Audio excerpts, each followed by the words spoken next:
자, 먼저 22강 다 끝났다라고 하는 이 내용입니다. 지금 우리 이 선교 대상 아니면 이제 우리 성도들이 이게 올바른 메시지가 전달이 되어서 그들이 올바로 믿게 하는 것이 가장 중요합니다. 올바로 믿는다고 했을 때 이제 결론은 성도들로 하여금 정말 모든 것이 끝났구나. 그가 나를 위해서 십자가를 지셨다 함은, 그리고 정말 그의 십자가가 완벽했다고 하는 증거로 그가 부활하셨다고 하면, 성령께서 지금 내 안에 임하셨다고 하면 정말 모든 것이 끝났구나라고 하는 것들이 우리 성도들에게 전달이 되어져야 됩니다. 모든 것이 끝났다고 하는 사람, 조금 더 결론적으로 얘기하겠지만 모든 것이 끝났다고 믿어지는 사람이 주를 위해서 살 수 있습니다. 아직 끝나지 않았다고 생각하는 사람들이 끝내려고 삽니다. 그 차이가 있는데요. 잘 생각해 보시면 내 모든 문제가 끝났다고 믿는 사람들은 더 이상 나를 위해서 살지 않고 어떤 문제 가운데 있든지 주님을 바라보며 주와 동행할 수 있지만, 아직 여전히 내 문제가 많다고 생각하는 사람, 예수 믿어서 이걸 다 해결해야 되겠다라고 그렇게 생각하는 사람들은 포커스가 항상 자기 문제에 맞춰져 있습니다. 그러니까 자기 문제를 해결하려고 계속 예수님 이용하는 그런 신앙생활을 할 수밖에 없고요. 오늘날은 어떤 프레임이냐면 그렇게 열심히 해서 응답받는 것이 최고의 신앙으로 둔갑되어 있습니다. 그래서 어떻게든 기도 열심히 해서 응답받아서 저 사람처럼 돼야지라고 하는 것들이 은연중에 성도들 가운데 굉장히 많이 있습니다. 그래서 전부 저 수많은 사람들이 엎드려서 기도하는데 그 기도가 대부분 어떻게든 주십시오. 요겁니다. 요거. 이것도 주시고 저것도 주시고 이것도 해결해 주시고 저것도 해결해 주시고. 어제도 말씀드렸지만 기도 많이 하는 게 절대로 나쁜 게 아닙니다. 기도 많이 해야죠. 근데 무슨 믿음으로 기도하느냐, 이건 중요한 것 같습니다. 내가 다 끝났다고 생각하고 주님을 위해서, 주의 영광을 위해서 구하는 것이냐, 아니면 이게 끝난지도 안 끝난지도 전혀 모르겠고 여하튼 지금 내 앞에 있는 문제가 많고 주님은 능력 있는 분이시라 하니 어쨌든 능력 많으신 주님이 능력을 나한테 좀 주셔서 이거 좀 해결해 주세요라고 가게 된다고 하면, 이분은 기본적으로 그리스도께서 십자가상에서 다 끝내셨다고 하는 것들을 전혀 안 믿는다는 얘기거든요. 이게 큰 차이가 있습니다. 도대체 뭘 믿는지 모르겠지만 그냥 십자가와 부활로 자기는 구원받았고 구원받은 자 이후에 삶이 필요하니까 그 삶에 구원하신 그 능력으로 나에게 응답해 주십시오. 이런 생각만 가지고 있습니다. 좋은 생각일 수 있을지 모르겠지만 한 가지 강구한 것은 십자가가 부족하지 않다라고 하는 것을 잃어버린 거죠. 십자가 자체가 충분한 능력이 있다고 하는 것이, 그 십자가로 내 인생 가운데 관여하셨을 때 이미 모든 것을 다 이루셨다, 다 끝내셨다고 하는 것들을 간구하는 것입니다. 신앙생활이 얼마나 힘들겠냐는 거죠. 자, 우리 요한복음 19장 30절, 여러분 잘 아시는 말씀대로 십자가 지시면서 다 이루셨다고 얘기했습니다. 내가 다 이루었다. 그러니까 우리가 예수님을 나의 주로 받아들일 때, 그 그리스도이심이 하나님의 아들이신 그분을 나의 주인으로 받아들일 때 다 이루어 놓으신 그 사건이 나에게 성취가 되는 겁니다. 그 다 이루어 놓으심이 나에게 다 이루어졌으므로 다가오는 것입니다. 이건 그냥 뭐 말장난하는 게 아니고 실제로 그렇습니다. 한번 우리 곰곰하게 생각을 해보시면, 하나님이 나를 건지기 위해서 육신의 몸을 입으셨고 나를 너무 사랑하셔서 당신의 목숨 핏값으로 주시면서 나의 모든 문제를 해결해 놓고 지금 그 하나님이 내 안에 들어오셨다고 우리는 믿습니다. 우리가 가지고 있는 믿음이 이거지 않습니까? 그러면 그분이 육신을 입고 십자가 지심에서 행하신 그게 얼마나 크겠냔 말이죠. 그리고 그 하나님이 지금 내 안에 함께 계시다. 뭐가 부족합니까? 뭐가 더 필요하냐는 거죠. 뭘 더 얻어야 됩니까? 물론 우리 눈앞에 인생을 살면서 필요한 것들이 많긴 하지만 우리가 놓친 게 뭐냐면 우리 안에 이루어진 이 사실, 누가 우리와 함께 계시며 그분이 어떤 일을 해놓고 지금 우리와 함께 계시는지를 잃어버리니까요. 이것에 주목하게 되면 눈앞에 있는 문제가 힘든 문제이긴 하지만 이것을 주목하게 되면 아주 객관적으로 영적으로 주님이 원하신 쪽으로 인도를 받게 되어 있을 것입니다. 하지만 나에게 이루어진 사실, 지금 나와 함께 계신 그분에 대해서 정확하게 알지 못하면, 이분이 얼마나 크신 분인지 알지 못하면 그냥 눈앞에 있는 게 무조건 커 보이는 거죠. 그래서 신앙생활이 시간 가면 갈수록 빼짝빼짝 마르는 겁니다. 생수의 강이 흘러 터지는 게 아니라 그냥 힘든 거죠. 예, 교회가 힘들고 사역이 힘들고 한계가 오고 막 그렇게 되는 것입니다. 왜 그러냐? 우리가 주님을 바라봐야 되고 그 주님이 나와 함께 계심이 어떤 어마어마한 사건인지를 잊어버렸기 때문에 그분의 능력은 점점 사라지는 것 같고 눈앞에 있는 문제는 점점 커져 보이고 이렇게 됩니다. 제가 이제 이런 경우들을 많이 보거든요. 이제 한때 젊었을 때는 굉장한 일을 하시다가 이제 실패를 경험하고 나서 나이가 조금씩 드시면서요. 예를 들면 돈 1,000원에 벌벌벌벌 떠는 그런 인생들이 돼가는 걸 제가 봅니다. 좀 이해하시겠죠? 무슨 말씀인지? 점점 마음이 쪼그라가서 돈 1,000원에 벌벌 떠는 인생이 되는 걸 제가 봅니다. 육신적으로 그렇지만 영적으로도 제가 볼 땐 그런 현상으로 가는 것 같아요. 점점 마음이 좁아지는 거죠. 그러니까 복음에 집중했을 때는 점점 커지기 마련인데 우리에게는 복음을 놓쳐버리면 그냥 눈앞에 있는 일들이 너무 많고 크다 보니까 그것 때문에 점점 가슴이 쫄아드는 이런 일들을 많이 보게 됩니다. 우리가 다시 한번 되돌릴 필요가 있습니다. 그래서 이제 이론이 아니라 실제 주께서 예수께서 그리스도가 되셨고 그 예수께서 그리스도를 믿는다 하면 어떤 의미인지를 정확하게 우리가 알고 성도들에게 전달한다고 하면 분명히 장담하는데 성도들의 인생은 탈못이 많이 바뀔 것입니다. 여러분 지금 마지막 때다 보니까 뭔가 일이 굉장히 많은 것 같아요. 예를 들면 이런 것도 있습니다. 요즘에 그 세대주의도 뭐 좀 그렇지만 마지막 때 일어날 일들에 대해서 너무나 장황하게 디테일하게 설명하시는 분들이 많은 것 같아요. 트럼프가 어떻다부터 시작해서 오만 얘기를 많이 합니다. 물론 마지막 때를 우리가 조금 깨어 있어야 된다라고 하는 부분에 일어난 현상에 주목하는 것은 제가 볼 때는 나쁜 건 아닌 것 같습니다. 하지만 그것이 정말 100% 성경 그대로인지 생각해서 계속 그쪽으로 빠져드는 부분에 참 안타까움이 많습니다. 아니 트럼프가 일어나든 말든 예? 뭐 백신이 일어나든 말든 물론 우리가 알면 좋겠지만 진짜 중요한 게 뭡니까? 마지막 때 요한계시록에 주신 메시지가 뭡니까?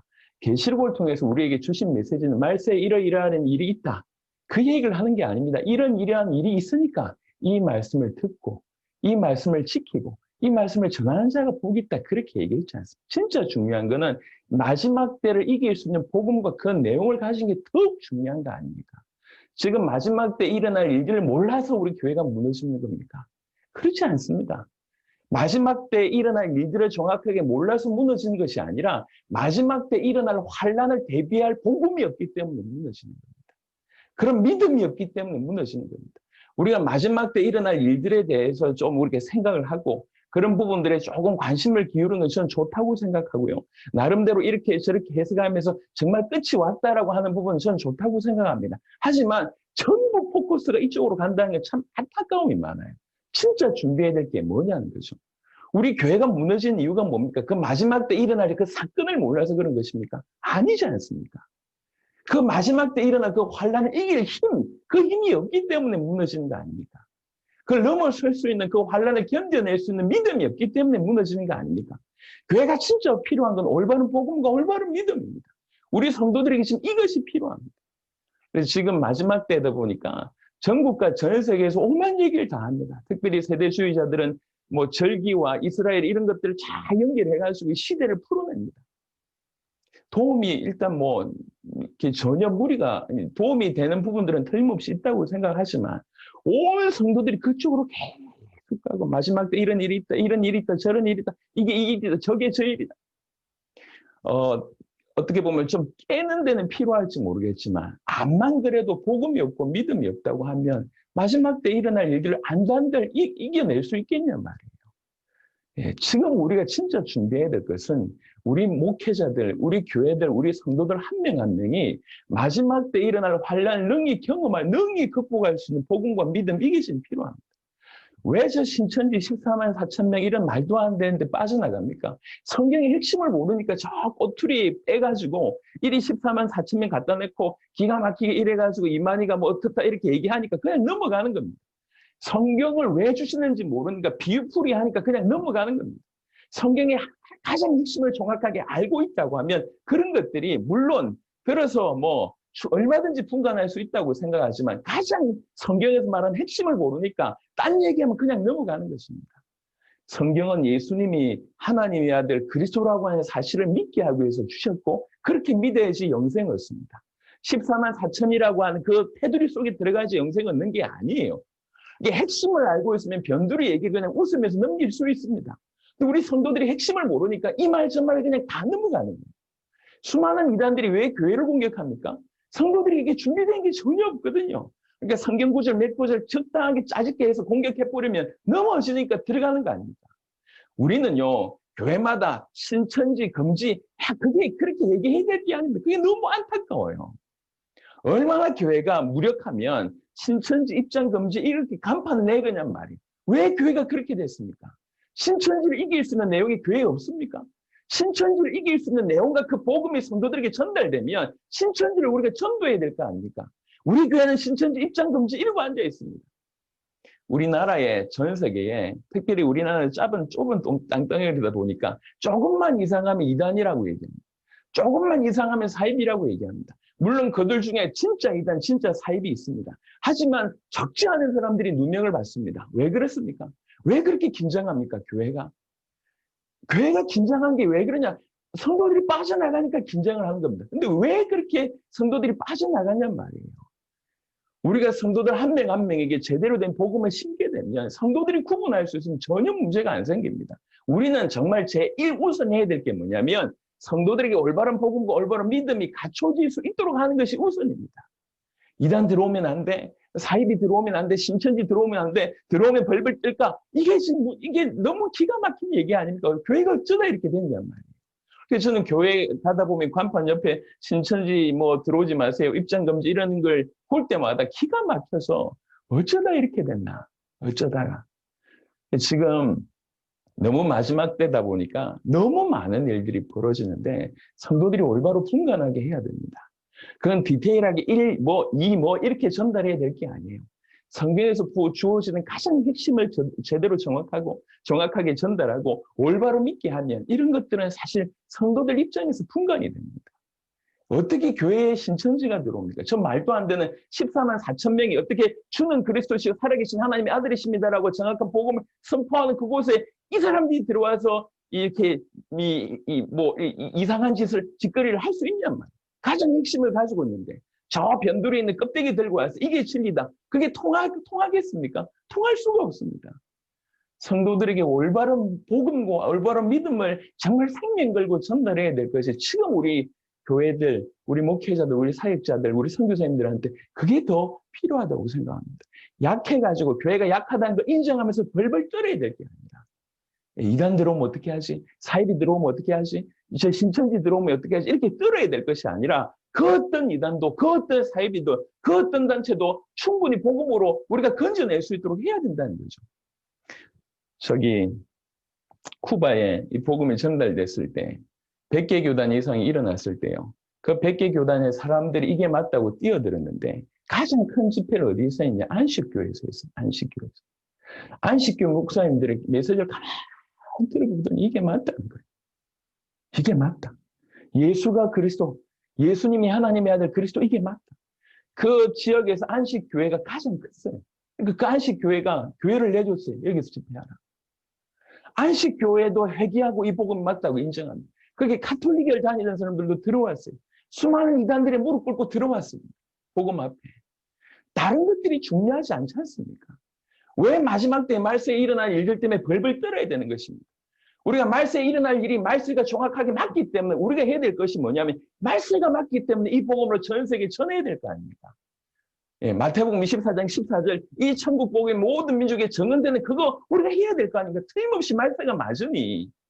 그러니까 트럼프가 어떠니까 이런 뜻이 맞고 저 전쟁이 어떠니까 이런 뜻이 맞고 오만 얘기를 끄집어내서 물론 좋은 설명일 수도 있습니다. 하지만 그게 성경이 100% 성경 맞냐고요. 그게. 성경의 해석 중에 하나지 그게 성경입니까? 성경은 아니지 않습니까? 그러니까 참고할 수는 있어요. 참고하는 거하고 이게 성경이냐고 얘기하는 거하고 틀립니다. 성도들로 하여금 깨어있고 갱신하게 하는 데는 도움 될지 모르겠지만 진짜 준비해야 될 것은 말세에 일어날 일이 이렇고 지금 일어날 사건이 이거니까 조심해라 이게 필요한 것이 아니라 말세를 이길 수 있는 복음, 말세를 이길 수 있는 믿음이 필요하고 이 복음 가진 자가 전 세계 복음 전하게 하는 것이 필요합니다. 우리가 마지막 때에 정말 정신 차려야 되는 겁니다. 정말 교인들이요. 갈피를 못 잡고 돌아다녀요. 여기 이 말하면 쑥 가고 저 말하면 쑥 가고 교인들이 준비가 안 됐으니까 이렇게 얘기해 주니까 뭐 그냥 빠져드는 겁니다. 언젠가 저희 교회 청년 중에 한 명도 갑자기 저한테 찾아와서 목사님 우리 교회는 왜 계시록을 설명 안 하십니까? 설교 안 하십니까? 이래요. 계시록 그렇지. 설교 많이 안 했지. 그러고 있는데 그 다음부터 조용하게 비유 얘기하고 얘가 지금 어디 빠졌구나. 제가 뭐 얘기 안 했습니다. 그냥 계속 보고 있었는데 얘가 어느 순간 정신을 차리더라고요. 신천지 잘 못 빠져나옵니다. 그런데 얘가 가서 그 신천지 자기를 붙들고 있던 그 사람들한테 조목조목 다 얘기하고 빠져나가면 협박하고 난리 아닌데 여자예요. 혼자 조목조목 다 반박하고 그리고 복음 전하고 빠져나왔습니다. 진짜 필요한 거는 딴 게 필요한 게 아닙니다. 성도들에게 올바른 복음과 올바른 믿음이 구비되고 마지막이기 때문에 마지막 시대이기 때문에 더욱 주님 오실 길을 사모하면서 살게 하는 거 이게 지금 우리가 해야 되는 겁니다. 아니면 죄송하지만 성도들 이거 하면 안 돼 저거 하면 안 되라고 하면 뒤치다꺼리하는 그런 인생 됩니다. 다 할 수도 없어요. 왜 교회가 이 모양이 됐습니까? 조금 극단적인 예요. 정말 우리가 좀 끼워서 인도를 좀 받을 필요가 있습니다. 저는 사실 선교사님들이 지금 어떤 데 매력을 느끼시는지 잘 모르겠어요. 하지만 그래도 이제 지금까지 강의를 쭉 들으시면서 충분히 판단을 하셨기 때문에 제가 이 얘기를 드리는 겁니다. 교회 비판을 하는 게 아닙니다. 우리 성도들이 지금 너무나 많은데 노출돼서 정신을 못 차리고 방황하고 있다니까요. 여러분 따로 성도들이 숨어서 무슨 메시지 듣는지 여러분 아십니까? 잘 보세요. 잘 보시면 너무 기가 막힌 일들이 많이 벌어집니다. 우리 성도들, 현지 대상자들 다 포함해서 딴 게 아니라 한 명 한 명에게 성경에 말하는 복음을 정확하게 전달하고 올바로 믿을 수 있도록 해야 됩니다. 그래서 다른 것에 흔들리지 않도록 말세이니까 더욱 이 복음으로 무장해서 복음 전하는 인생 살 수 있도록 두려워서 벌벌벌 떠는 것이 아니라 말세이기 때문에 더욱 복음 전하고 그렇게 살아야 될 거 아니에요. 말세이기 때문에. 이건 이 뜻이다, 저건 저 뜻이다라고 얘기해야 될 것이 아니라 그런 말세가 맞기 때문에 복음 전하는 인생 살게 해야 된다. 땅 끝까지 가서 우리 성도님들 두려워하지 않고 마지막 때를 이길 수 있도록 그렇게 해야 될 거 아닙니까? 그게 사도행전에 사실은 나와지는 얘기입니다. 마지막에 가까우면 가까울수록 우리 주님 얘기하셨습니다. 마태복음 24장에 마지막 때에 대한 얘기를 쭉 했지 않습니까? 그래 놓고 한 말이 마태복음 24장 14절입니다. 이 천국 복음이 온 민족에게 증언되기 위해 온 세상에 전파되리니 그제야 끝이 오리라. 그런 일련의 일들 가운데 진짜 중요한 건 이 복음을 전 세계에 증언하는 일, 이게 더 중요합니다. 우리 성도들로 하여금 이것에 희생 걸 수 있도록 해야 되는 것입니다. 그래서 1부터 100까지 우리가 다 지도할 수는 없다고 저는 생각합니다. 핵심만 주면, 정확한 내용만 전달한다 하면 능히 우리 성도들 우리 사역 대상자들이 능히 이 마지막 때를 승리케 할 수 있을 줄 믿습니다. 저는 우리 세대의 세계복음화를 부르짖고 뛰기 시작할 때부터 항상 염두에 두는 게 성경에 보니까 마지막 때가 되면 될수록 틀림없이 환란이 있다고 얘기를 했습니다. 세대주의자들은 그것을 거부하지만 그것은 제가 볼 땐 잘못 해석한 것 같고요. 누구든지 주님 재림하시기 전에 극한 환란 가운데 통과할 수밖에 없습니다. 그럼 중요한 건 그 환란을 이길 수 있는 내용과 믿음이 준비되지 않으면 우리는 교회 목회 실컷하고 나서 실패한 그런 부분들이 될 수 있지 않습니까? 저는요, 역사가 많이 일어날수록 더 긴장이 됩니다. 왜 긴장이 되냐면 역사 많이 일어나는 걸 보니까 이렇게 8년, 9년 만에 전 세계 100개국이 일어나는 걸 보니까 이게 하나님이 행하신 것이다. 너무 믿어지고. 이건 뭐로 해석될 수 있냐면 주님 오실 날이 정말 가까이 왔구나 이렇게 느껴져서 이 역사에 취하지 않습니다. 내가 100개국의 제대를 삼았네라고 자랑질할 수 있는 마음이 없어요. 더 긴장이 됩니다.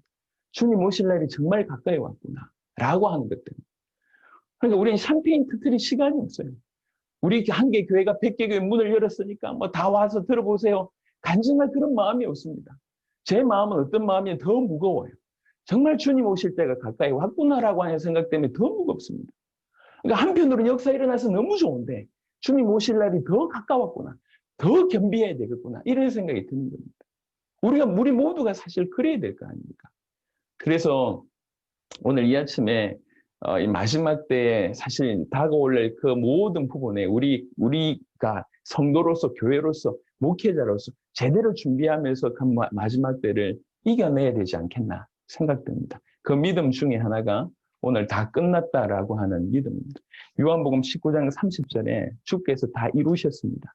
그리고 특별히 거의 다 이루신 사실을 구체적으로 좀 말씀을 좀 드리면 십자가와 부활로 다 이루셨다는 거죠. 무엇을 이루셨냐? 메시아라고 하는 예수님께서 메시아로 오신 거 아닙니까? 그 메시아의 약속을 다 이루셨다는 겁니다. 창세기 3장 15절에 구약에 대표되는 세 구절을 보면 창세기 3장 15절에 내가 너로 여자와 원수가 되게 하고 네 후손도 여자의 후손과 원수가 되게 하리니 여자의 후손은 네 머리를 상하게 할 것이요 너는 그의 발꿈치를 상하게 할 것이니라 하시고 창세기 3장 15절에 여자의 후손으로 오셔서 뱀의 머리를 상하게 할 것이라고 하는 이 말씀이 메시아 언약으로 십자가와 부활로 이것을 성취하셨음을 우리가 볼 수 있습니다. 이사야 53장 5절 6절에 그가 찔림은 우리의 허물 때문이요 그가 상함은 우리의 죄악 때문이라. 그가 징계를 받음으로 우리는 평화를 누리고 그가 채찍에 맞음으로 우리는 나음을 받았도다. 우리는 다 양 같아서 그릇 행하여 각기 제 길로 갔거늘 여호와께서는 우리 모두의 죄악을 그에게 담당시키셨도다. 우리 모두의 죄악을 그에게 담당시키셨고 그는 그 죄악을 담당하셨습니다. 십자가와 부활로 이 일을 이루셨습니다. 이사야 7장 14절에 그러므로 주께서 친히 징조를 너에게 주실 것이라. 보라 처녀가 잉태하여 아들 낳을 것이요 그의 이름을 임마누엘이라 하리라. 하나님과 떨어져 하나님과 원수되어 있는 우리로 다시 하나님 앞에 설 수 있도록 다시 하나님과 화목하게 할 수 있도록 주께서 그 십자가로 길을 여셨고 부활로 완성하셨습니다. 메시아의 언약을 이루신 것입니다. 이걸 구체적으로 얘기하자면 사단의 문제, 죄의 문제, 하나님과의 단절된 문제를 해결하셨다고 설명할 수 있습니다. 히브리 2장 14절에 자녀들은 혈과 육에 속하였음에 그도 또한 같은 모양으로 혈과 육을 함께 지니심은 죽음을 통하여 죽음의 세력을 잡은 자 곧 마귀를 멸하시며 십자가와 부활을 통해서 죽음을 이기시고 죽음의 세력을 잡은 자 마귀도 멸하셨습니다. 히브리 9장 12절에 염소와 송아지의 피로 하지 아니하고 오직 자기의 피로 영원한 속죄를 이루사 단번에 성소에 들어가셨느니라. 우리 주님의 속죄는 영원한 속죄입니다. 영원한 속죄를 단번에 이루셨습니다. 그 단번에 이루신 속죄의 사건이 우리가 믿음으로 믿는다 하면 그것이 우리에게 그대로 성취되는 것입니다. 히브리 10장 19절 20절에 그러므로 형제들아 우리가 예수의 피를 힘입어 성소에 들어갈 담력을 얻었나니 그 길은 우리를 위하여 휘장 가운데로 열어놓으신 새로운 살 길이요 휘장은 곧 그의 육체니라. 하나님을 만나는 그 유일한 길을 자기 육체를 찢으심으로 길을 여셨습니다. 인간의 모든 문제의 출발이라고 하는 그 근원을 해결하신 겁니다. 요즘엔 저희 교회도 암 환자들이 많더라고요. 요즘 암이 참 너무 일반적인 것 같습니다. 많은 사람들이 암에 걸리는데요. 암에 걸리면 나타나는 증상들이 다양하지 않습니까? 암을 찾아서 표적에서 치료한다는 거 굉장히 중요한 일 같은데 사실 그 부분이 치료되기 시작하면 나타나는 증상도 당연히 시간을 따라서 천천히 좋아질 수밖에 없는 게 사실이지 않습니까?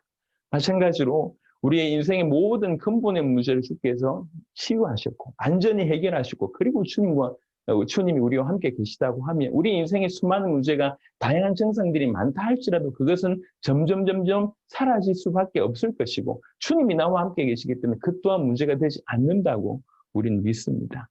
그래서 이 말은 즉 십자가와 부활로 메시아 언약을 이루셨고 사단의 문제, 죄의 문제, 하나님과의 단절된 문제를 해결하셨다고 하는 것은 우리 모든 문제를 해결하셨다고 볼 수가 있습니다. 우리 골로새 2장 12절과 15절 잘 한번 보시면 우리가 어떤 은혜를 받았는지를 잘 설명하고 있는 부분 같습니다. 너희가 세례로 그리스도와 함께 장사되고 또 죽은 자들 가운데서 그를 일으키신 하나님의 역사를 믿음으로 말미암아 이런 믿음으로 말미암아 그 안에서 함께 일으키심을 받았느니라. 우리가 그리스도와 함께 장사가 되고 함께 일으키심을 받았다고 합니다.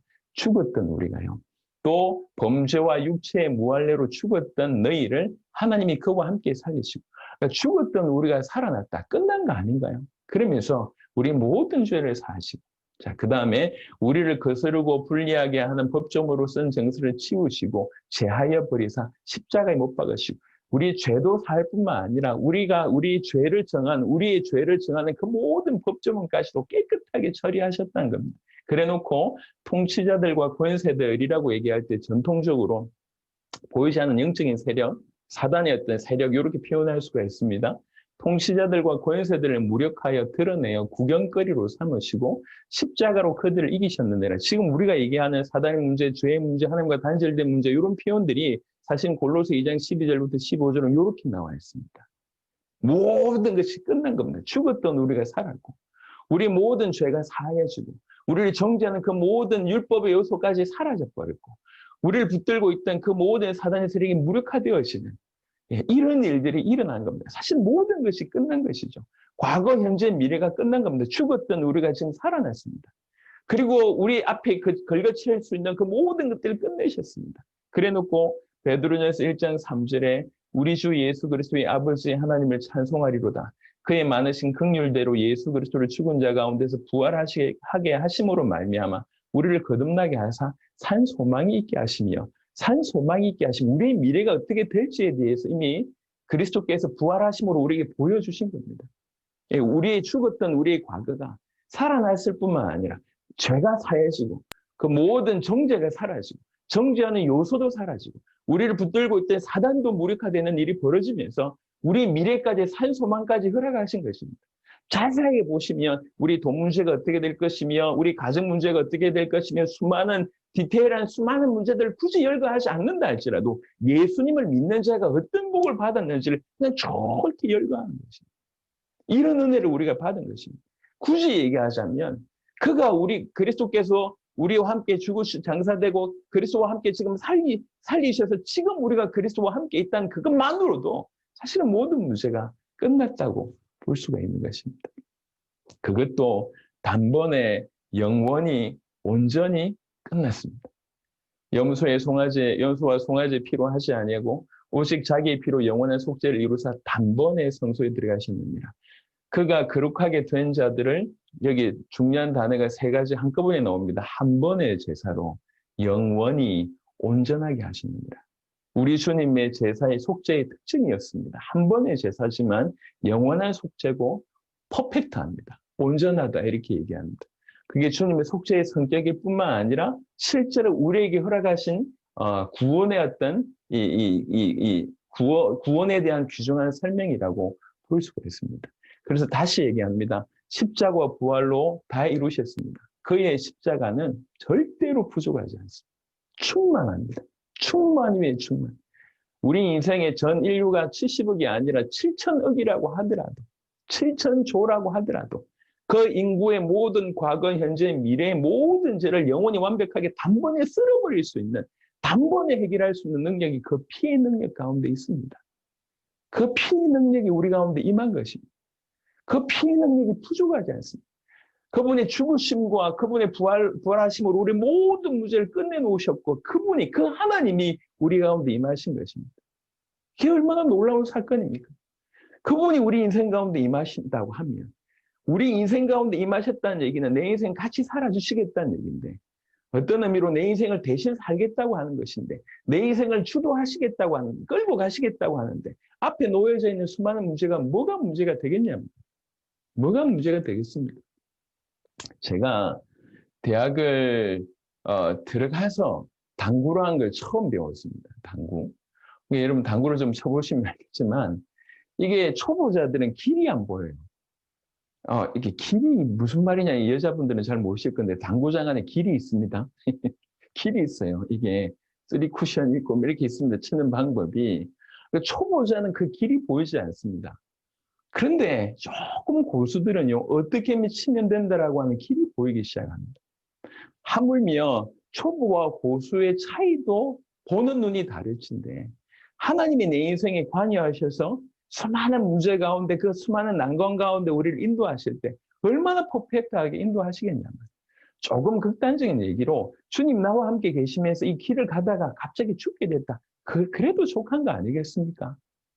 우리 수많은 초대교회 성도들이 그래 했지 않습니까?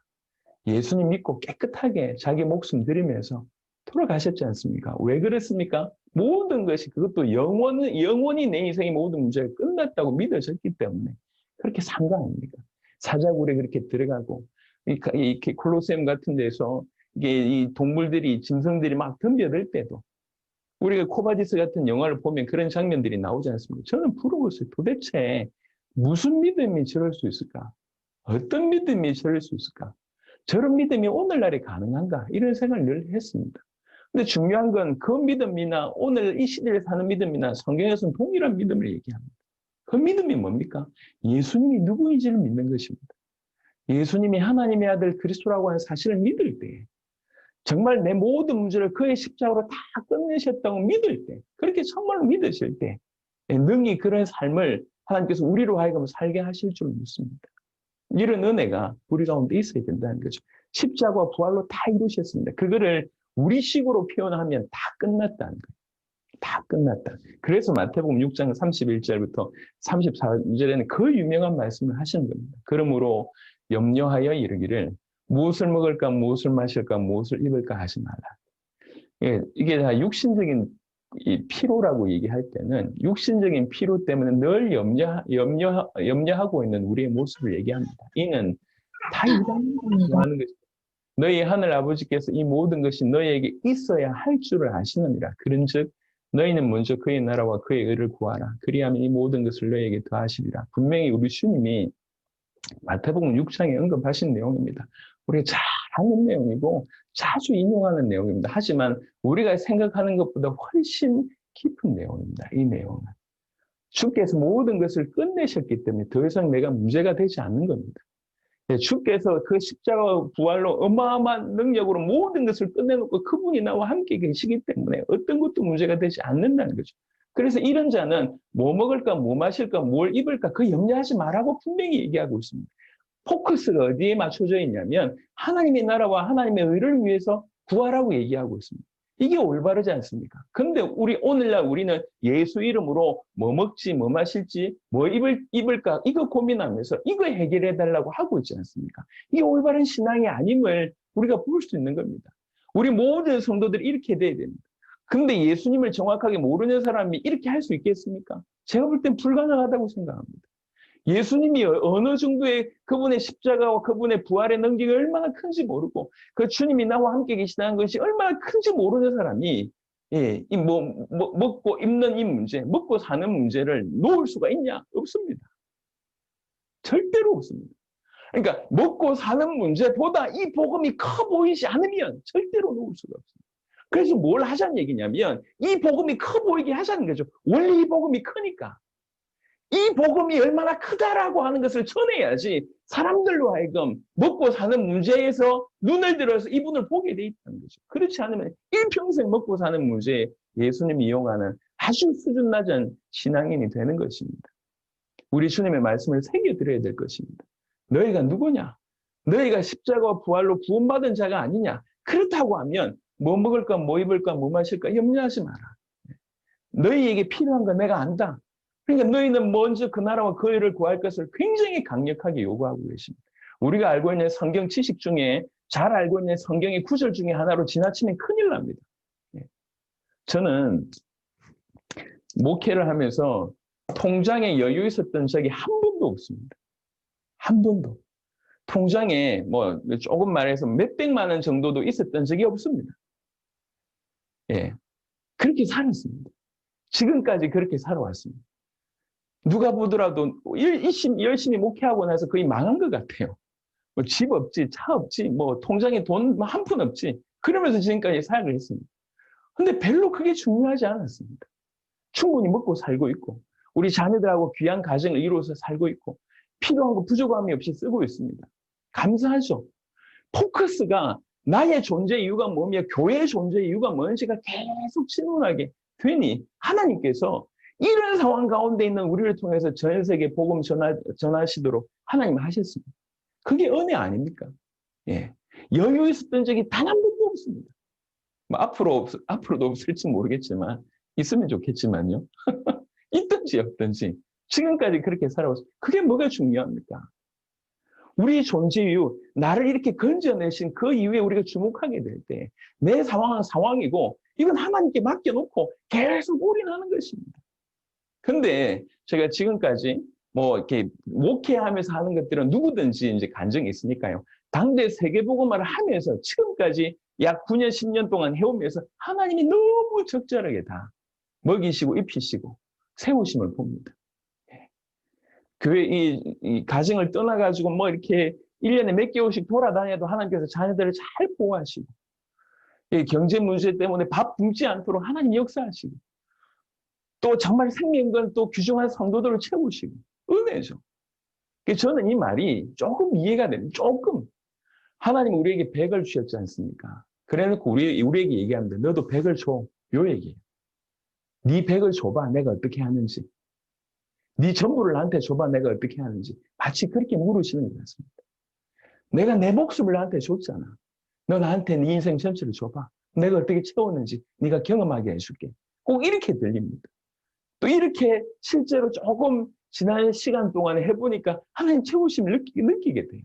분명히 더 없어야 되는데 더 채워지심을 느낍니다. 제가 해외 나가서 사역을 하면서 수많은 비용들을 해외에 드리는데 교회는 점점 건물이 커져가고 있습니다. 참 희한합니다. 분명히 돈이 없는데 교회가 커져요. 분명히 돈이 없는데 갔다 오면 교회가 더 좋아졌어요. 뭐가 점점 발전돼요. 희한하죠. 사역은 사역대로 하고 분명히 바닥이었는데 사역은 사역대로 하고 갔다 오면 교회 나름대로 어떤 뭔가 좋은 일들이 계속 일어납니다. 하나님, 우리는 여러분 하나님을 믿으셔야 되지 않습니까? 하나님 말씀 믿어야 되잖아요. 하나님 말씀 이렇다 하고 하면 그런 믿음 가지고 살아야 될 거 아닙니까? 먼저 그 나라와 그 일을 구하라. 뭘 마실까, 뭘 입을까, 뭘 먹을까 염려하지 마라. 분명히 우리 주님은 이렇게 말씀하셨습니다. 다 끝났다고 믿는 자, 이렇게 살아야 됩니다. 요한복음 1장 12절에 영접하는 자, 곧 그 이름을 믿는 자들에게는 하나님의 자녀가 되는 권세를 주셨으니, 우리에게 이 권세를 주셨습니다. 하나님의 자녀가 되는 권세를. 제가 자녀들을 키우면서 자녀의 특권이 얼마나 큰지를 많이 느낍니다. 얼마나 큽니까? 예. 지금도 우리 막내는 저하고 와서 뭐 이렇게 태권도 대상으로 저를 여기고 와서 머리 쥐어뜯고 자다가 뭐 제 위에 배 위에 올라오고, 누가 저한테 그럴 수 있겠냐. 자녀의 특권 아닙니까? 우리가 하나님의 자녀가 되었다고 성경이 이렇게 얘기하고 있습니다.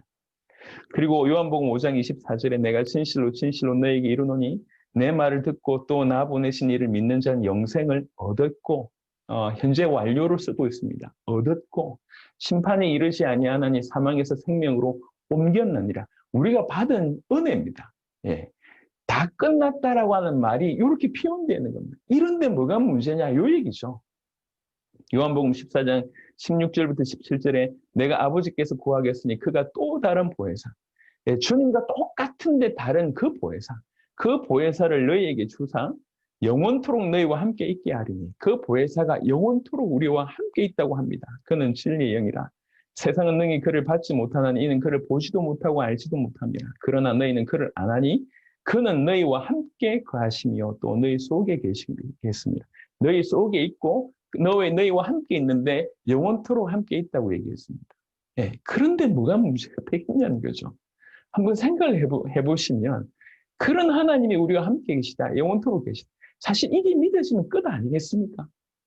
그러면 이게 믿어지도록 하는 역할을 우리가 해야 되는 거 아니겠냐는 거죠. 다른 거 뭐 이건 이렇게 하세요, 저건 저렇게 하세요. 제가 보니까 이제 저기 해외를 좀 자주 다니다 보니까 뭐 미국의 이제 목사님들 같은 경우에는 보니까 성도들 한 명을 이렇게 어떻게든 확보하기 위해서 오시면 이분들 이사 도와주고 뭐 이거 해주고 저거 해주고 난리도 아니더만요. 목사가 성도 이사 도와주는 건 나쁜 것입니까? 아니면 좋죠. 뭐 좋은 일입니다. 목사가 전해줘야 될 게 뭡니까? 뭘 전해야 되냐 말이에요. 핵심이 전달되지 않으면 전부 딴 거 하고 있습니다. 딴 거. 올바른 목사님이 올바른 메시지가 전달되면 그 성도들은 생명 걸게 되어 있는 것이라고 저는 개인적으로 생각합니다. 제가 지난번에도 얘기했지만 이제는 인터넷으로 모든 메시지가 다 오픈되는 시대입니다. 그래서 똑똑한 성도들은 자기가 섬길, 자기의 주군이라고 표현할 자기의 목회자를 이제 찾아가는 시대가 됐습니다. 누굴 찾아가겠습니까? 겉으로 볼 땐 메시지 잘하고 교회 크고 이렇게 찾아가겠죠. 하지만 진짜 갈급하고 진짜 충성된 사람은 자기가 목숨 걸 목회자를 찾아갑니다. 그 목숨 걸 목회자는 그 목회자가 죽게 목숨 건 사람, 이런 사람들을 찾아간다는 거예요. 그래서 굉장히 목회가 한편으로 어렵지만 한편으로 굉장히 쉬울 수가 있습니다. 우리가 정말 주님께 목숨 걸면 그런 목숨 걸 제자를 하나님께서 붙이시니까요. 그러니까 오히려 더 편해진 것 같아요. 저는 그렇게 생각합니다. 우리가 더 교회 사이즈를 크게 하고 메시지를 열심히 연구해가지고 더 뭐 이런 것도 필요하지만 내가 정말로 내가 예수님이 누군지 정확하게 알고 믿고 그분을 위해서 그분이 다시 오심을 위해서 내가 내 목숨 걸고 신실한 어떤 목숨 건 입장의 어떤 모습들을 거의 보여주는 게 제가 볼 때는 최고의 메시지가 아닌가 생각이 듭니다.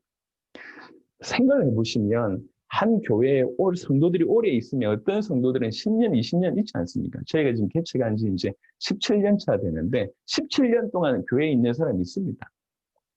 그러면 한 목사님 밑에서 10년쯤 메시지를 들으면요. 목사님이 암만 좋은 거 예와 요거 저거 막 이렇게 다 이렇게 적당하게 믹스해가 내봐도 성은혜가 안 됩니다. 알고 있어요, 성도들이. 저게 자기 메시지가 아니라 짜집기라고 한 걸 알고 있습니다. 본인이 짜집기 해가지고 전달했는데 한두 번은 통할 줄 모르고 1, 2년은 통할 줄 모르겠지만 한 10년쯤 되면요. 서로 적당하게 이렇게 됩니다. 그건 아니지 않습니까? 오히려 더 오래된 성도들이 더 목숨을 건다. 이게 올바른 거 아니겠냔 말이에요. 점점 가까이 가면 갈수록 정말 이분은 목숨 걸었구나. 가까이 가면 갈수록 더 배우고 싶다. 이게 정상 아니겠습니까? 저는 그게 올바른 모습이라고 생각을 합니다. 오래된 성도일수록 더 이상 기대가 없다. 목회자에 대한 기대가 없고 설교에 대한 기대가 없다. 이미 끝난 겁니다. 어떻게 보면. 우리가 어떻게 사역을 해야 될지에 대한 중요한 어떤 부분이라고 생각합니다. 진짜 우리가 복음을 진짜로 우리가 믿고 정말 우리가 그렇게 살아내고 그 살아내는 중에 나오는 메시지를 전달하면 그냥 늘 새로운 거죠. 여러분 다른 얘기를 좀 해보겠습니다. 가장 은혜 못 받는 사람이 누구냐면 사모님들입니다. 사모님들. 왜 그러냐? 남편을 다 잘 알아요. 지가 어떻게 사는지 알고 있다고. 근데 사모님이 목사님 메시지 은혜 받는 진짜 잘하시는 겁니다. 우리가 그렇게 됩니다. 왜 그러냐? 그거는 살아내지 않고는 사모님이 은혜 받을 수가 없어요. 저 서재에 적당하게 앉아가지고 쭉쭉쭉 뺏겨가지고 정리해가지고 하는 거 절대로 사모님 은혜 못 받습니다. 성도들 앞에서는 은혜 받는 척을 하죠. 은혜 못 받습니다. 하지만 내 남편이지만 저 사람이 지금 복음에 사로잡혀서 주의 말씀을 전하는구나. 이렇게 믿으시면 사모님이 더 은혜 받는 거 아닙니까?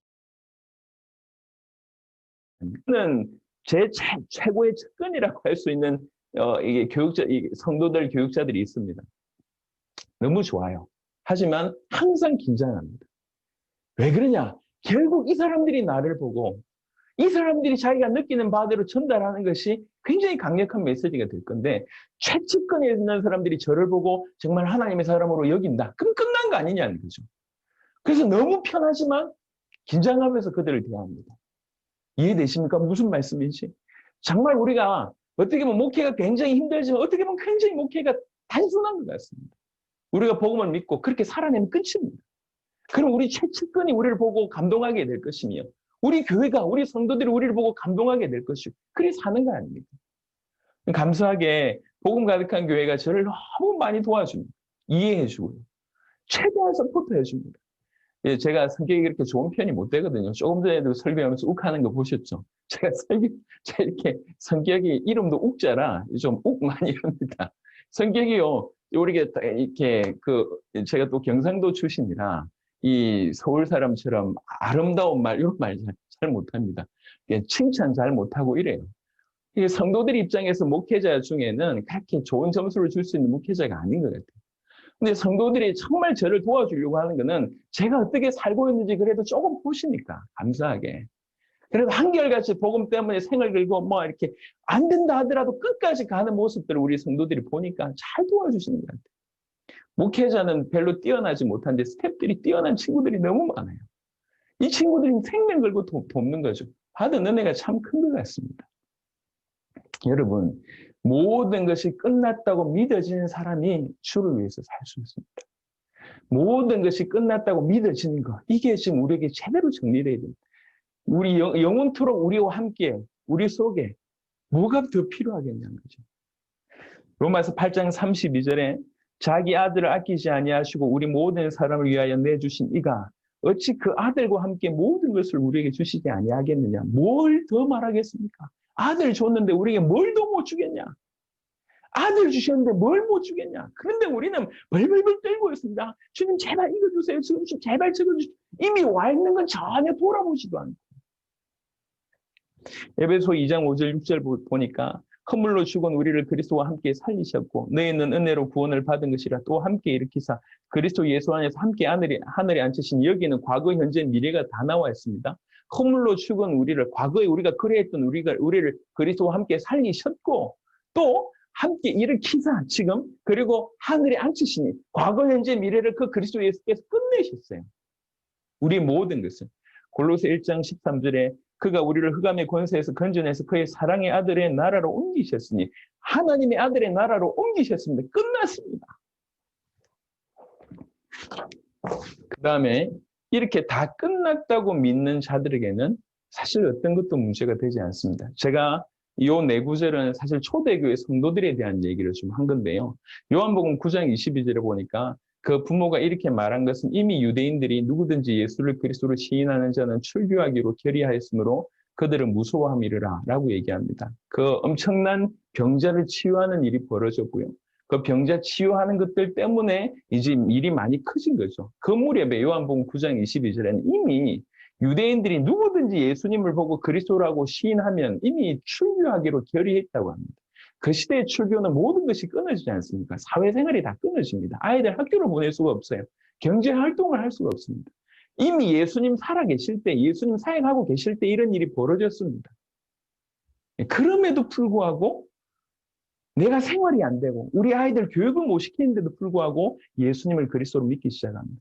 사도행전 4장 32절에 보니까 믿는 무리가 한 마음과 한 뜻이 되어 모든 물건을 서로 통령하고 자기 재물을 조금이라도 자기 것이라 하는 이가 하나도 없더라. 예, 정말 믿기 때문에 모든 것을 드렸고 사도행전 5장 42절에 사도들은 그 이름을 위하여 능력받는 일에 합당한 자로 여기심을 기뻐하면서 공의 앞을 떠나니라 기쁨으로 능력을 받고 사도행전 7장 59절에서 60절 그들이 돌로 스데반을 치니 스데반이 부르짖어 이르되 주 예수여 내 영혼을 받으시옵소서 하고 무릎을 꿇고 크게 불러 이르되 주여 이 죄를 그들에게 돌리지 마옵소서 이 말을 하고 자니 사실은 초대교회 성도들의 어떤 그 상황을 얘기했는데요.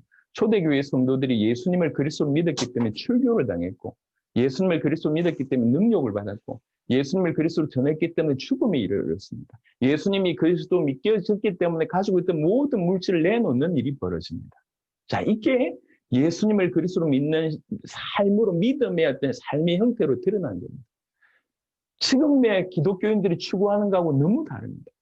지금 어쩌든지 예수 이름으로 능력을 받고 예수 이름으로 치유를 받고 예수 이름으로 뭔가 뜯어내고 예수 이름으로 응답을 받고 전부 이쪽으로 신앙생활을 하고 있는데 초대교회 성도들 보면 물론 어떤 역사와 기적이 일어나긴 했지만 예수 믿는다고 다 부자 된 게 아니고 예수 믿는다고 다 병이 나은 것도 아니고 예수 믿는다고 다 모든 만사형통이 있었던 게 아닙니다. 오히려 예수를 그리스도 믿었기 때문에 더 힘들어졌습니다. 경제적으로도 힘들어졌고 사회생활하기 힘들어졌고 감옥에 가는 일이 벌어지고 잡히면 죽는 일이 벌어지고 그럼에도 불구하고 그 두려움 중에도 가지고 있는 모든 물질을 내놓는 일이 벌어졌습니다. 왜 그렇습니까?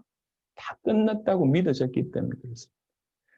예수님이 나의 그리스도라면 그분이 나의 그리스도면 그가 내 모든 과거, 현재, 미래를 끝내셨고 내가 이대로 예수를 그리스도로 믿다가 죽는다 할지라도 영원한 하나님의 나라가 정말 보장되어졌다고 진실로 믿으니 이렇게 산 겁니다. 이게 믿는 자의 삶입니다.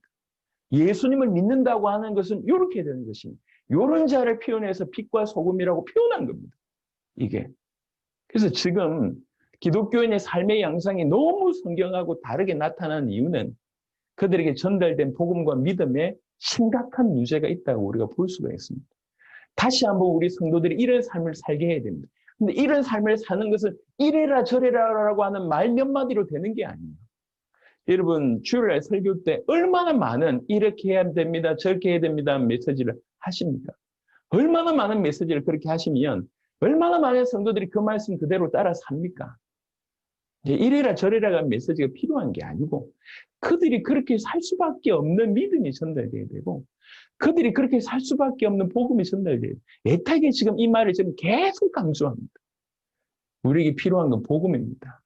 그리고 복음을 믿는 믿음입니다. 복음을 믿으면 그 복음을 믿으면 그 복음이 우리를 끌고 갑니다. 예, 너무나 삶의 다양한 어떤 현상 가운데서 어떻게 살아야 될지를 주의 성령 인도를 받으면서 살게 되어 있을 것입니다. 이렇게 내 모든 문제가 끝났다고 믿는 사람들이 자기의 명예를 위해서 살겠습니까? 네, 그렇게 총회장 되려고 막 이렇게 뒤에서 뭐 이렇게 하는 그런 인생을 살겠냔 말이에요. 정말 내 모든 문제가 끝났다고 하는 사람이 자기 후대에 물려주려고 목사가 그렇게 돈 많이 막 해가지고 그렇게 큰 교회가 돼가지고 그렇게 지탄받는 인생을 살겠습니까? 어찌 생각하십니까? 이게요, 한두 사람이 아닙니다. 그렇게 많은 일들을 해놓고 어떻게 목회자가, 이, 말도 안 되는 그런 실수들을 계속 하냔 말이에요. 목회자가 완벽할 수는 없습니다. 하지만 뭔가 잘못됐다는 걸 계속 우리로 하여금 깨닫게 합니다. 뭔가 잘못된 거 아닌가? 뭔가. 지금 이 어려울 때에 사실 세상의 빛과 소금의 역할로 희망의 대안으로 기독교가 자리 잡아야 되는데 지금은 그렇지 않지 않습니까? 사단에게 속해 있기 때문에 하나님께 속한 우리를 욕한다. 이것도 맞는 말이지만 본받을 게 없는 거죠. 기독교의 모습 속에 희망이 안 보이는 겁니다. 그래서 이 화를 내는 겁니다. 우리 성도들로 하여금, 우리 목회자들로 하여금, 우리 교회들로 하여금 진정한 어떤 변화와 회개가 정말 일어나야 됩니다. 어디서 그게 시작될 수 있냐? 우리 주님을 정확하게 알면서부터 시작된다고 저는 생각합니다. 그 주님을 정확하게 믿음으로 말미암아 시작된다고 생각합니다. 우리가 주님으로 섬기는 그 예수님이 하나님의 아들 그리스도라고 하는 사실을 정확하게 알고 믿을 때, 그리고 그 앞에 완전히 우리가 부복해서 그분을 주인으로 섬기고 우리가 그분의 종임을 정확하게 인지할 때, 그분이 내 모든 문제를 끝내놓으셨고 내 인생에 정말로 지금 들어와 함께 계시다고 하는 사실이 정말 믿어질 때, 그때는 사실 주님의 인도하심 따라 살 수밖에 없습니다. 주님의 인도는 세상을 건지는 쪽으로, 주님의 인도는 세상보다 더 낮아져서 세상을 숨기는 쪽으로 우리를 만드실 겁니다. 우리의 욕심이나 우리의 이익을 추구한 게 아니라 내 이름이 높아지거나 내 뭔가가 드러나는 쪽으로 아니라 주님이 원하시는 쪽으로 인도하실 거라고 생각합니다. 그래서 저는 지금도 어떤 집회 같은 데 가면 강단 앞에 앉지를 않습니다. 예. 할 수 있다면 맨 뒷자리에 앉습니다. 맨 뒷자리. 찬양할 때도 저는 강대상 위에 올라가서 찬양하지 않습니다. 나는 목회자로서 찬양하기를 원하지 않고 내가 똑같이 성도의 입장으로 찬양 드리고 싶어서 저희 교회 와보시면 강대상에 의자가 없어요. 그냥 똑같은 자리에 앉아서 찬양 마음껏 하고 그리 올라가서 메시지 합니다. 할 수 있으면 뒤로 물러나려고 합니다. 할 수 있으면 같이 제자들이 같이 사역할 수 있도록 하려고 합니다. 이게 수준 낮은 겸손한 척을 얘기하는 게 아니에요. 제가 이해하는 복음은 그렇습니다. 예수님이 내 모든 문제를 끝내셨다. 그리고 주님이 다시 오실 길을 준비하기 위해서 우리 함께 가야 되고 겸손하면서 섬기면서 가야 되지 않냐. 정말 복음적이지 않은 것을 우리가 과감하게 전쟁하는 마음으로 해야 되겠지만 복음이 전달되는 부분에서 우리가 철저하게 섬기면서 해야 되지 않겠냐. 이렇게 지금까지 계속 은혜를 주시는 것 같습니다. 원래 제가 그런 성향도 못 되고 그런 그릇도 못 되는데 하나님께서 계속 만들어 가시는 것 같습니다. 배일은하고 모든 것을 십자가 부활로 끝내셨습니다. 주님이 십자가상에서 다 이루었다고 하는 말은 빈말이 아닙니다. 그냥 지나갈 수 있는 말이 아니에요. 엄청난 말이에요. 구원받았다고 할 때에 우리가 그 예수님을, 그 그리스도이신 예수님을 나의 주인으로 모셨다고 할 때 이 어마어마한 것이 우리에게 그냥 통째로 성취된 겁니다. 통째로 이루어진 겁니다. 내 모든 문제는 능히 끝났고 그 모든 문제를 해결하신 그분이 나와 함께 계십니다. 그리고 우리 인생을 같이 사시는 거예요. 이게 얼마나 기가 막힌 말입니까? 우리 인생을 그분과 함께 살고 그분이 우리 인생을 대신 살고 그분이 우리 인생을 인도하는 겁니다. 이게 구원받은 자의 삶입니다. 그게 돈이 없어도 괜찮고 병이 있어도 괜찮고 환경이 어려워도 괜찮고 혹시 핍박을 받아도 괜찮고 혹시 죽는다 해도 괜찮고 이게 예수님을 그리스도로 믿는 믿음이다 이렇게 생각합니다. 우리 모든 성도들로 하여금 이 믿음 앞에 서게 해야 될 것입니다. 그래야지 마지막 때를 능히 이길 수 있지 않을까 생각합니다. 하나님의 큰 은혜가 우리 선교사님들과 사역 현장에 꼭 있게 되기를 그리스도 예수 이름으로 축원합니다.